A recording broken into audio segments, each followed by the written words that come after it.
അസ്സലാമു അലൈക്കും വറഹ്മത്തുള്ളാഹി വബറകാതുഹു. എൻ്റെ പേര് സയ്യിദ് അബ്ദുള്ള മഷൂർ തങ്ങൾ, കൊയിലാണ്ടിയാണ്. പാണക്കാട് തങ്ങന്മാരെ നിജസ്ഥിതി അറിയാൻ വേണ്ടി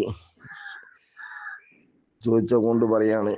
അതായത് ബഹുമാനപ്പെട്ട മുനവ്വറി തങ്ങൾ വിവാഹം കഴിച്ചത് കൊയിലാണ്ടി സയ്യിദ് അബ്ദുള്ള സഖാഫ് എന്ന അവരുടെ മകളെയാണ്. ഈ അബ്ദുള്ള സഖാഫ് എന്ന് പറഞ്ഞാൽ കടുത്ത മുജാഹിദിൻ നേതാവും കൂടിയാണ്. ഈ അബ്ദുള്ള സഖാഫിന്റെ പിതാവാണ് അസഖാഫ് പൂക്കോയ തങ്ങൾ. ആ പൂക്കോയ തങ്ങൾ അഞ്ചനാണ് സയ്യിദ് ചെറിയ കോയ തങ്ങൾ സഖാഫ്. ഈ ചെറിയ കോയ തങ്ങളെ മകളെ കെട്ടിയത് അബ്ബാസ് അലി തങ്ങളാണ്. ഇവരെല്ലാം കടുത്ത മുജാഹിദുകളും മുജാഹിദിന്റെ പള്ളിയിൽ നിസ്കരിക്കാൻ പോകുന്നവരും മുജാഹിദുമായിട്ട് ബന്ധപ്പെട്ട നേതാക്കന്മാർ കൂടിയാണ്. ഈ വീട്ടിലുള്ള പെണ്ണുങ്ങളൊക്കെ സ്ഥിരമായി ജുമാക്കെല്ലാം കൊയിലാണ്ടി മുജാഹിദ് പള്ളിയിൽ പോകുന്നവരും കൂടിയാണ്. പിന്നെ ഇപ്പൊ ഈ കുടുംബത്തിൽ ജനിച്ച ഒരു കുട്ടി ഇങ്ങനെ പറഞ്ഞതിൽ നമുക്കൊന്നും അത്ഭുതം തോന്നുന്നില്ല. ഇതിന്റെ അപ്പുറം പറഞ്ഞെങ്കിൽ അത്ഭുതമില്ല. കാരണം അവരെ ജീവിത പശ്ചാത്തലം എങ്ങനെയാണ്. പാണക്കാട്ട് തങ്ങന്മാരെന്ന് മലപ്പുറത്തുള്ള ആൾക്കാർക്ക് ചിലപ്പോൾ കേട്ടവർക്ക് അത്ഭുതം തോന്നും. നമുക്കൊന്നും അത്ഭുതം തോന്നുന്നില്ല. കാരണം അവരുടെ ജീവിതം മുഴുവനും മുജാഹിദുകളുമായിട്ടുള്ള ജീവിതമാണ്. ഇതാണ് ഇതിന്റെ നിജസ്ഥിതി. എനിക്ക് പറയാനുള്ളൂ. വെറുതെയല്ല പാണക്കാട് കുടുംബത്തില് വഹാബികളുടെ അഴിഞ്ഞാട്ടമാണെന്ന് പറഞ്ഞാൽ സത്യമാണെന്ന് ഇപ്പോൾ മനസ്സിലായില്ലേ. മരുമക്കളൊക്കെ വഹാബികളാണ്. ഇനി എവിടേക്കാണ് സമുദായത്തിന്റെ നേതാക്കള്, അവിടെ ബർക്കത്തിന് പോകുന്ന ആളുകളെ അത്ര വിഡ്ഢികൾ ഈ ഭൂമിയിൽ ആരുമില്ല. അവിടെ ബർക്കത്തും തേടി പോകരുത്. കാരണം മുജാഹിദ് സെന്ററാണ് ഇപ്പം കൊടപ്പനക്കാൽ തറവാട്.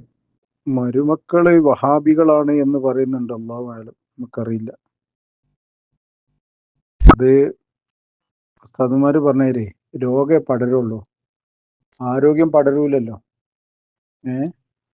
രോഗം പടരും, പക്ഷെ ഒരാൾക്ക് ആരോഗ്യം പടരും നിങ്ങൾ കേട്ടിട്ടുണ്ടോ? ഒരു വഹാബി ഒരു മുജാഹിദ് ഒരു വീട്ടിലുണ്ടായാല് അത് ഒരു വല്ലാത്തൊരു വൈറസാ. കൊറോണ വൈറസിന്റെ മേലെ അതെല്ലാത്തിനും പടരും. അതാണ് ഇപ്പൊ ഈ കണ്ടുകൊണ്ടിരിക്കുന്നത്. ആ മോൾ അങ്ങനെ പറയാൻ കാരണം വീട്ടിൽ ദീനി ഇസ്ലാമികമായ സുന്നത്ത് ജമാഅത്തിന്റെ ആശയങ്ങൾ ആ വീട്ടിലില്ലാനുള്ള മനസ്സിന്റെ തെളിവല്ലേ. നേരെ മറിച്ച് വീട്ടിൽ ദീനിൽ ഇസ്ലാമിന്റെ ചര്യകളോട് കൂടി നടക്കുകയാണെങ്കിൽ ആ കുട്ടി അത് പറയോ? പറയില്ല. അപ്പൊ കുറ്റക്കാരാരാണ്? മാതാപിതാക്കളാണ് കുറ്റക്കാര്. വിവാഹം കഴിച്ചു വിടുന്നവരെ പ്രായപൂർത്തിയായ ഒരു കുട്ടി വീട്ടിലുണ്ടെങ്കിൽ അതിനെ വിവാഹം കഴിച്ചു വിടുന്നവരെ അതിന്റെ വലിയ ആരാണ്? വാപ്പയാണ്. ആ വാപ്പാക്ക് ഹജ്ജിന് വരെ പോകാൻ പറ്റൂല അവന് കെട്ടിച്ചു വിടാതെ. അപ്പൊ ഇസ്ലാമിക ശിക്ഷണത്തിലൂടെ ആ വീട്ടിൽ വലുതാകുന്നില്ല ഉള്ളതിന്റെ തെളിവാണ് ആ കുട്ടി വെളിയിൽ പറഞ്ഞത്. ഇപ്പൊ ഞങ്ങളൊക്കെ ഈ മദ്രസില് നമ്മളെ മലപ്പുറം ജില്ലയില് പഠിപ്പിക്കുന്ന സമയത്ത് കുട്ടികൾ കംപ്ലൈന്റ് പറയും, ഉസ്താദേ ഇന്ന നായിന്ന് വിളിച്ചിരുന്നു. അപ്പൊ അവനെ വിളിച്ചിട്ട് പറഞ്ഞു കൊടുക്കും, അങ്ങനെ വിളിക്കരുത്, തെറ്റാണ്, ഇസ്ലാമിലെ തെറ്റാണ്. അപ്പൊ അതേ കുറിച്ച് പഠിക്കാനും വല്യമ്മീങ്ങള് പിതാക്കളെ യോഗം ചേർന്നപ്പം എന്തോ ഒരു കാര്യം, ആ നായിന്റെ മോൻ അങ്ങനെ വെച്ചുള്ള നായി കണ്ടില്ലേ കാട്ടുന്നത് എന്ന് അവന്റെ ആ കുട്ടിന്റെ വാപ്പ പറഞ്ഞു. അപ്പൊ കുട്ടിന്റെ വാപ്പ പറയുമ്പോ കുട്ടികളും പറയും. കുട്ടികൾ ഇത് കണ്ടല്ലേ പഠിക്കണം. കുട്ടിയൊക്കെ അതിന്റെ പിന്നെ ജായിസായ മസാല എന്താണല്ലോ അറിയില്ല. വാപ്പ മുജാഹിദ് സമ്മേളനത്തിൽ പോയിട്ട് പ്രസംഗിക്കും. പിന്നെ എങ്ങനെ കുട്ടികൾ മക്കൾ മുജാഹിദാകാതിരിക്കുക? വാപ്പ മുജാഹിദുകൾ വരെ വരുമ്പോൾ ദ്വാരക്കും നല്ല കൂട്ടർ നല്ല അവർ വിചാരിക്കുള്ളൂ. അവരെ തെറ്റി പറഞ്ഞിട്ട് കാര്യമുണ്ടോ?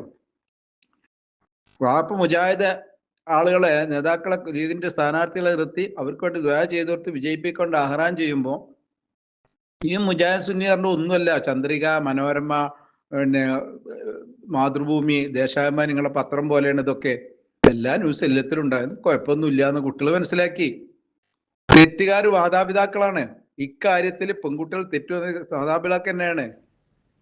ഒരു തങ്ങള് കഴിച്ചത് എനിക്കറിയാം, വീടും അറിയാം, കൊയിലാണ്ടിന്ന്. അത് വഹാബികൾ തന്നെയാണ്. വഹാബി പള്ളിയിലെ പ്രസിഡന്റ് ഒക്കെയാണ് തങ്ങളെ മോളെ കല്യാണം കഴിച്ചിട്ടുള്ളത്.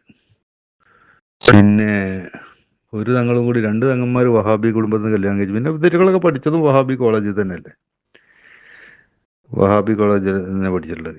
ഇപ്പൊ ഈ മുനവ്വറിൽ തങ്ങളൊക്കെ ഫസ്റ്റ് പിന്നെ നമ്മളെ ആ കോട്ടൊക്കെ ഉണ്ടല്ലോ, മറ്റേ മലപ്പുറം റോഡ് കയറിനകത്ത് കുന്നുമൊരു വഹാബി കോളേജ്, പീസ് സ്കൂളിൻ്റെ പീസ് സ്കൂൾ എന്താ പേരുണ്ട്, അതിലാണ് പഠിച്ചിരുന്നത്. പാണക്കാട് നിന്ന് നേരെ കുറച്ചും കൊണ്ട് ഉള്ളല്ലോ, അവിടെ പഠിച്ചിരുന്നത്. വലിയ ഭയങ്കര VIP പഠിക്കുന്ന സ്കൂളാണ്, കോളേജാണ്. കോളേജ് സ്കൂളൊക്കെ ഉണ്ട് അവിടെ, ചെറിയ കുട്ടികൾ മുതൽ വരെ ഉണ്ട്. മുനവ്വർ അലി തങ്ങളുടെ മകള് TV പ്രോഗ്രാമിന് കൊടുത്ത അഭിമുഖത്തില് സ്ത്രീകള് പള്ളിയിലേക്ക് പോകേണ്ട ആളുകളാണ്. ഇപ്പോൾ ഇന്ന് കേരളത്തിലെ സുന്നി സമൂഹത്തിനിടയിൽ സ്ത്രീകൾ പള്ളിയിൽ പോകുന്നില്ല, പോകാൻ പാടില്ല എന്നാണ് മതപണ്ഡിതന്മാർ പഠിപ്പിക്കുന്നത് എന്ന് ചോദിച്ചപ്പോൾ അത് ചില വ്യക്തികൾ ഉണ്ടാക്കിയതാണ്, അതല്ല ശരി, സ്ത്രീകൾ പള്ളിയിൽ പോകേണ്ടവരാണ് എന്ന് പറഞ്ഞതിനെക്കുറിച്ച് സോഷ്യൽ മീഡിയയിൽ അവരെക്കുറിച്ച് വളരെ എന്താ പറയുക മോശമായിട്ട് ജനങ്ങൾ കമൻറ്റുകൾ എഴുതുന്നുണ്ട്. അത് അവരെക്കുറിച്ച് അവരെ കുറ്റം പറഞ്ഞിട്ട് കാര്യമില്ല. അത് ഞാനും എൻ്റെ ഭാര്യയും എങ്ങനെയാണോ എൻ്റെ വീട്ടിൽ ജീവിക്കുന്നത് അത് കണ്ടാണ് എൻ്റെ മക്കൾ വളരുന്നത്. മുനവ്വർ അലി തങ്ങളുടെ മകള് പറഞ്ഞത് മുനവ്വർ അലി തങ്ങളുടെ ആശയാണ്, അദ്ദേഹത്തിൻ്റെ ഭാര്യ, അദ്ദേഹത്തിൻ്റെ കുടുംബത്തിൻ്റെ ആശയാണ്. നമ്മൾ കേരളത്തിലുള്ള വലിയൊരു സുന്നി സമൂഹം, പാണക്കാട് തങ്ങന്മാര് അഹ്ലു ബൈത്താണ്, പണ്ഡിതന്മാരാണ്, ഒഴിവാക്കാൻ പറ്റാത്തവരാണ് എന്ന് പറഞ്ഞ് കാത്തിരിക്കുകയാണ്, അല്ലെങ്കിൽ നമ്മൾ ചുമലിലേറ്റി നടക്കുകയാണ്. പക്ഷെ അവരുടെ യഥാർത്ഥ മുഖം, പാണക്കാട് തങ്ങന്മാരുടെ യഥാർത്ഥ മുഖമാണ് ഇന്ന് മുനവ്വർ അലി തങ്ങളുടെ മകളിലൂടെ പുറത്തു വന്നിട്ടുള്ളത്. മുനവ്വർ അലി തങ്ങൾ പല വഹാബി സ്റ്റേജുകളിലും കയറി പ്രസംഗിക്കുന്നുണ്ട്. സുന്നി മുശ്രിക്കാണ്, കാഫിറാണ് എന്ന് പച്ചയായിട്ട് പ്രസംഗിക്കുകയും എഴുതി വെക്കുകയും ചെയ്ത പല വഹാബി നേതാക്കളുടെ ചരിത്രം എഴുതിയ പുസ്തകങ്ങൾ പ്രകാശനം ചെയ്യുന്നുണ്ട്. പല വഹാബികളും മരിച്ചാൽ, വഹാബി നേതാക്കൾ മരിച്ചാൽ അവിടെ പോയി മയ്യിത്ത് നിസ്കരിക്കാൻ ഇമാമ് നിൽക്കുന്നുണ്ട്. അപ്പോഴൊക്കെ സുന്നികളായ ആളുകൾ, നേരം വെളുക്കാത്ത കുറേ പൊട്ടന്മാർ, മുനവ്വർ അലി തങ്ങൾ അദ്ദേഹം സുന്നിയാണ്, അഹ്ലു ബൈത്താണ്, വലിയ കാര്യപ്പെട്ട ആളാണ് എന്ന് പറഞ്ഞ് ചുമലിലേറ്റി നടക്കുകയാണ്.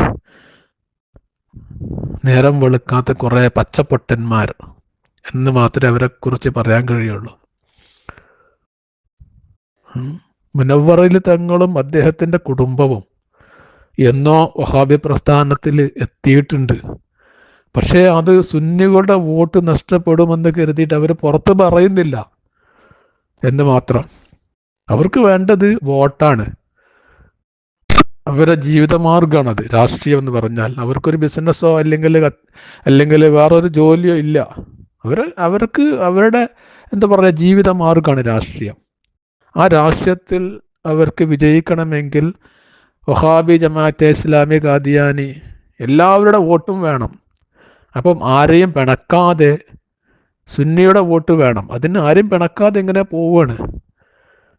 അപ്പോൾ പറഞ്ഞു വരുന്നത് മുനവ്വർ അലി തങ്ങളുടെ മകളുടെ വായിൽ നിന്ന് വന്ന ആ ഒരു വിഷയം ഉണ്ടല്ലോ, അത് അവരുടെ കുടുംബത്തിൻ്റെ വിഷയമാണ്. ഇനിയെങ്കിലും ഈ 100 പള്ളിയുടെ ഖാലി എന്ന് പറഞ്ഞ് തലയിലേറ്റാതെ മഹല്ല് ഭാരവാഹികൾ ഇത്തരത്തിലുള്ള ആളുകളെ ഖാലിസ്ഥാനത്ത് നിന്ന് മാറ്റി ആലിമീങ്ങളായ ആളുകൾ, പണ്ഡിതന്മാർ, ഖുർആനും ഹദീസും തിരിയുന്ന ആളുകളെ ഖാലിയാക്കാൻ നിങ്ങൾ ശ്രമിക്കുക. അല്ലെങ്കിൽ സുന്നികളായ ആളുകൾ, അഹ്ലു സുന്നത്തി വൽ ജമാഅത്തിൽ അടിയുറച്ച് ജീവിക്കുന്ന ആളുകൾ, നിങ്ങൾ വലിയ വില കൊടുക്കേണ്ടി വരും. കാരണം ഇത് നിങ്ങൾ കരുതിയ ടീമല്ല, കടുത്ത വഹാബികളാണ്. പുറത്ത് പറയാത്തത് അവരെ നിലനിൽപ്പിൻ്റെ പ്രശ്നമാണ്. മുങ്ങാൻ പോകുന്ന കപ്പലാണ്, രക്ഷപ്പെട്ടാൽ നിങ്ങൾക്ക് നല്ലത്. അസ്സലാമു അലൈക്കും.